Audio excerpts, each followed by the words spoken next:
अजित पवारांच्या मृत्यूच्या भोवती फसणारे प्रश्न आणि ते फासे आणखीनच वाढताना दिसतात.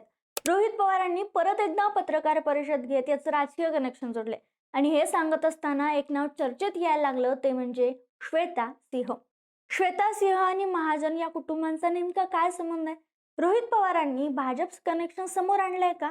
नेमकं रोहित पवारांची पत्रकार परिषद काय प्रश्न निर्माण करते? चला, यावरच या व्हिडिओच्या माध्यमातून बोलूयात. शिवाय रोहित पवारांनी उल्लेख केलेल्या श्वेता सिंह कोण आहेत हे देखील जाणून घेऊयात. नमस्कार, मी संजना. कट मध्ये आपलं स्वागत. अजित पवार यांच्या मृत्यूनंतर महाराष्ट्राला नवे उपमुख्यमंत्री मिळाले. अजितदादांकडे असणारी खातीही सगळ्यांना मिळाली. सुनेत्रा पवारांनाही देण्यात आली. राष्ट्रवादीच्या कार्यकर्त्यांना एक सूत्रधार, एक मेंटर मिळाला. हे सगळं सुरू असताना मात्र अजित पवारांचा मृत्यू हा घातपात की अपघात, या प्रश्नाचं उत्तर अजूनही मिळालेलं नाहीये. रोहित पवारांची पहिली पत्रकार परिषद असो किंवा ही पत्रकार परिषद असो जी दुसरी त्यांनी घेतली, अजित पवार ज्या विमान कंपनीतून प्रवास करत होते त्या विमान कंपनीच्या कारभारावरच रोहित पवारांनी मोठं प्रश्नचिन्ह उभं केल्याचं दिसून येते. आणि या कंपनीचा कारभार लपवण्याचं काम कोणकोणते राजकारणी करतायत का, सगळ्यांना पाठीशी घालतायत का, असा सवालही त्यांनी दोन्ही पत्रकार परिषदेत उपस्थित केला. जर खरोखर तुमच्याकडे सत्ता असेल तर संबंधित एअरलाईन कंपनी बंद करून दाखवा. सत्ताधाऱ्यांकडून ती हिंमत दिसायला हवी, असंही विधान त्यांनी केले. आणि एखाद्या कंपनीचा विमान कंपनीचा परवाना रद्द करण्याचा किंवा निलंबित करण्याचा अधिकार हा भारतातील नागरी विमान वाहतूक नियंत्रण संस्थेकडे म्हणजेच DGCA कडे असतो, जी संस्था सरकारच्या अंतर्गत येते. म्हणून त्यांना असं म्हणायचं आहे की वेळसार कंपनीचा परवाना DGCA न रद्द करणं महत्वाचं आहे.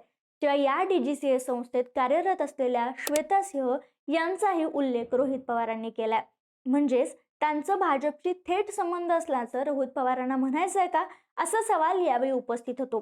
कारण बोलत असताना पत्रकार परिषदेत रोहित पवार म्हणाले, या प्रकरणात श्वेता सिंह या कोण आहेत याचा थोडा अभ्यास करावा.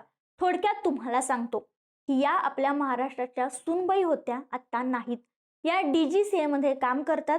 फार मोठ्या कुटुंबात त्यांचं लग्न झालेलं होतं. जो सत्तेत पक्ष आहे मोठा, त्या कुटुंबाशी निगडीत या श्वेता सिंह होत्या, याचा अंदाज तुम्हाला आहे. या श्वेता सिंह आज DGCA मध्ये बसून त्यांच्या कॉन्ट्रॅक्टचा वापर करून मोठं रॅकेट चालवतात.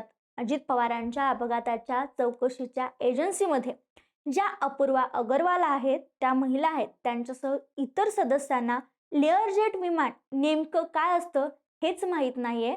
त्यांना या समितीत श्वेता सिंह यांनी टाकले, असं आमचं मत आहे. अजित पवारांच्या अपघाताची चौकशी सुरू असताना या श्वेता सिंह यांना DGCA मध्ये ठेवू नका, अशी आमची मागणी आहे. कारण यांचा संपर्क फार मोठ्या स्तरावर पोहोचलाय. एकतर रोहित पवारांनी इथं एक भाजप कनेक्शन किंवा एक राजकीय कनेक्शन जोडलं. शिवाय इथं त्यांना नेमकं काय सांगायचं होतं, त्यांचं विधान जर तुम्ही लक्षपूर्वक ऐकलं तर ते म्हणाले, या आपल्या महाराष्ट्राच्या सुनबाई होत्या, आता नाहीत. आता मी तुम्हाला सांगते की त्यांनी विधान केलेल्या श्वेता सिंह कोण आहेत. श्वेता सिंह या दिवंगत प्रमोद महाजन यांच्या सुनबाई आणि त्यांचे पुत्र राहुल महाजन यांच्या पत्नी आहेत. प्रमोद महाजन यांचं 3 मे 2006 ला निधन झालं आणि त्यानंतर फक्त 4 महिन्यातच 14 ऑगस्ट 2006 रोजी राहुल महाजन यांनी श्वेता सिंह यांच्याशी विवाह केला. पण फक्त 15 महिन्यातच दोघांमध्ये वाद निर्माण झाले आणि श्वेता सिंह यांनी राहुल महाजन यांच्यापासून घटस्फोट घेण्याचा निर्णय घेतला. एवढंच नव्हे तर राहुल महाजन यांच्यावर घरगुती हिंसाचाराचे आरोपही त्यांनी केले होते आणि अखेर 2008 मध्ये ते अधिकृतरित्या वेगळे झाले. आता ज्या श्वेता सिंह यांचा महाजन कुटुंबाशी संबंध होता असं रोहित पवार म्हणतायत, तिथं काही गोष्टी काही प्रश्न निर्माण होतात. म्हणजे बघा, माजी केंद्रीय मंत्री प्रमोद महाजन यांच्या निधनानंतर त्यांच्या कन्या पूनम महाजन या 2014 आणि 2019 मध्ये उत्तर मध्य मुंबई लोकसभा मतदारसंघातून खासदार झाल्या होत्या. पण 2024च्या लोकसभा निवडणुकीत भाजपनं त्यांना उमेदवारी दिली नाही. सध्या त्या पक्षाच्या संघटनात्मक पातळीवर कार्यरत आहेत. त्या खासदार नाही आहेत किंवा कोणतीही जबाबदारी त्यांच्याकडे नाही आहे. तसेच महाजन कुटुंबातील प्रकाश महाजन हे शिवसेनेशी निगडीत आहेत, ना की भाजपशी. त्यांच्यावर ही जबाबदारी नाही आहे. त्यामुळं प्रमोद महाजन यांच्या काळात असलेली भाजप महाजन कुटुंबातील जवळीक आज तितकी प्रभावी स्वरूपात दिसत नाही, हे निरीक्षण स्पष्ट आहे. म्हणजेच या पार्श्वभूमीवर ज्या श्वेता सिंह या महाजन कुटुंबाशी वैयक्तिक नात्यानं जोडल्या गेल्या असल्या तरी त्यांचा सध्याच्या भाजपशी थेट राजकीय संबंध असल्याचं दिसतच नाहीये. मग आमदार रोहित पवार यांनी सत्ताधारी पक्ष आणि संबंधित कुटुंब याचा संदर्भ देत जो प्रश्न उपस्थित केलाय, यातून रोहित पवारांना नेमकं काय सुचवायचंय, हाच एक मोठा प्रश्न उभा राहतो. आता ज्या श्वेता सिंह यांची चर्चा सुरू आहे त्या कोण आहेत, थोडक्यात सांगते. त्यांचं बालपण हरियाणातील गुरुग्राम येथे गेले. लहानपणापासून पायलट होण्याचं स्वप्न त्यांनी पाहिलं असं त्यांनी एका मुलाखतीत सांगितलंय. त्यासाठीच त्यांनी अमेरिकेतील फ्लाइंग स्कूलमध्ये शिक्षण घेतलं. तिथेच त्यांची ओळख राहुल महाजन यांच्याशी झाली. 1998 मध्ये त्यांनी मिस इंडिया ब्युटिफुल स्माइल हा किताब देखील जिंकलाय. यानंतर त्या एका खाजगी एअरलाइन्समध्ये कार्यरत होत्या. रोहित पवारांनी त्यांच्या पत्रकार परिषदेमध्ये दिलेल्या माहितीनुसार त्या जेट एअरवेज या खाजगी विमान कंपनीत कार्यरत होत्या, जी कंपनी 2019 मध्ये आर्थिक कारणामुळे बंद पडली.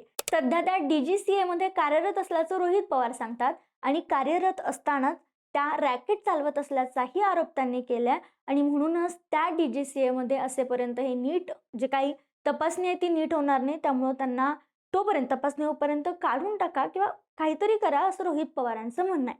मात्र हा व्हिडिओ तयार होईपर्यंत रोहित पवारांचा हा जो आरोप आहे त्यावर श्वेता सिंह किंवा महाजन कुटुंबातील कुणाकडूनही अधिकृत प्रतिक्रिया आलेली नाही आहे.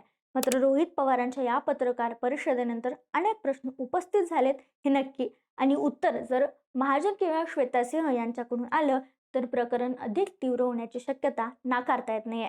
दुसऱ्यांदा पत्रकार परिषद घेऊन रोहित पवार यांनी जे आरोप केलेत त्याच्याबद्दल तुमचं मत काय, आम्हाला कमेंटमध्ये कळवायला विसरू नका.